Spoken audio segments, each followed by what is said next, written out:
নমস্কার বন্ধুরা, হাউসওয়াইফ মনিকা চ্যানেলে আপনাদের সবাইকে স্বাগত। আজ এসছি নিরামিষ চচ্চড়ির রেসিপি নিয়ে।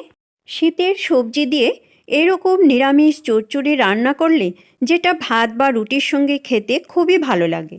আর এই রেসিপিটাতে কোনো রকম মশলা ব্যবহার করা হয় না, তার জন্য এটা খেলে কারুরই কোনো গ্যাস বা অম্বলের সমস্যা হয় না। এটা রান্না করাও খুব সহজ। চলুন তাহলে দেখে নেওয়া যাক আমি কিভাবে নিরামিষ চচ্চড়ি রান্না করে থাকি। রেসিপিটার জন্য নিয়েছি ফুলকপির ডাঁটা, শিম, বেগুন, আলু, ফুলকপি, কাঁচা টমেটো, গাজর, আলু। সবজিগুলো পাতলা পাতলা করে কেটে নিয়েছি, কেটে খুব ভালো করে ধুয়ে নিয়েছি। এখানে আপনারা আপনাদের পছন্দ মতো সবজি দিতে পারেন। কড়াইয়ে দিয়ে দিলাম সরিষার তেল। তেল গরম করে নিয়েছি, ফোড়নে দিলাম দুটো শুকনো লঙ্কা, একটা তেজপাতা। শুকনো লঙ্কা আর তেজপাতা হালকা করে একটু ভেজে নেব। তারপর এর মধ্যে দিয়ে দিলাম 1/4 চামচ কালো জিরে, দিয়ে দিলাম দুটো চেরা কাঁচা লঙ্কা। কালো জিরে দেওয়ার সঙ্গে সঙ্গেই সবজিগুলো দিয়ে দিতে হবে। সবজিগুলো দেওয়ার পর দিয়ে দিলাম স্বাদ অনুসারে লবণ আর পরিমাণ অনুসারে হলুদ। এই রান্নাটাতে আর কোনো মশলার প্রয়োজন পড়ে না। এখন লবণ আর হলুদ খুব ভালো করে সবজির সঙ্গে মিশিয়ে নেব।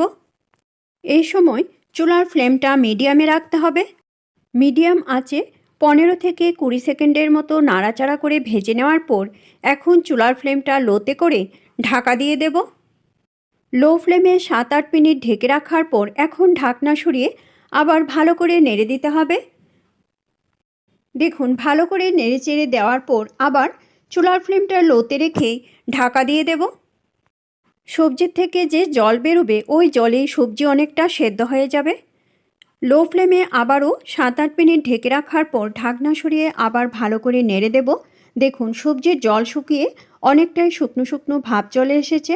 এখনও সবজিগুলো আরও সেদ্ধ হবে, তাই আবার ভালো করে নেড়ে দিতে হবে। আর দিয়ে দেব এই পর্যায়ে সামান্য একটু জল।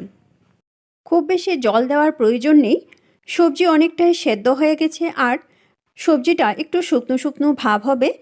সামান্য একটু জল দিয়ে ভালো করে নেড়েচেড়ে মিশিয়ে দেওয়ার পর আবার ঢাকা দিয়ে দিলাম।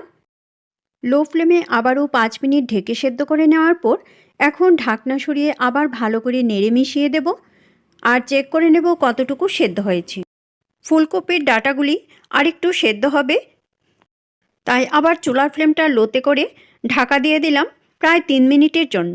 3 মিনিট পর ঢাকনা সরিয়ে এখন দিয়ে দিলাম ধনেপাতা কুচি।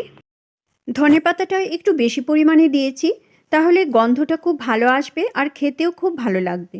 এখন সবজির সঙ্গে ধনেপাতা খুব ভালো করে মিশিয়ে দেব আর সবজি এভাবে একটু ভেঙে নরম করে দেব। আর চুলার ফ্লেমটা লোতে রেখেই নেড়েচেড়ে একটু ভাজা ভাজা করে নেব। তারপর চুলার ফ্লেম বন্ধ করে স্ট্যান্ডিং টাইমে রেখে সার্ভ করব। রেসিপিটা ভালো লাগলে অবশ্যই লাইক করবেন আর বন্ধুদের সঙ্গে বেশি করে শেয়ার করবেন। এইভাবে আপনারাও বাড়িতে ট্রাই করবেন, আশা করি আপনাদের কাছেও খুব ভালো লাগবে। আর আমাকে কমেন্ট করে জানাবেন কীরকম লাগলো।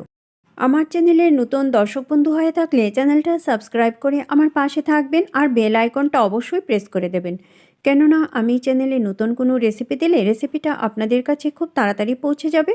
আপনাদের যদি কোনো রেসিপি দেখার ইচ্ছে থাকে তাহলে কমেন্ট বক্সে অবশ্যই কমেন্ট করে জানাবেন, আমি সেই রেসিপিটা আপনাদের সঙ্গে শেয়ার করার চেষ্টা করব। আবার আসবো নতুন কোনো রেসিপি নিয়ে। ভালো থাকবেন, সুস্থ থাকবেন, ধন্যবাদ।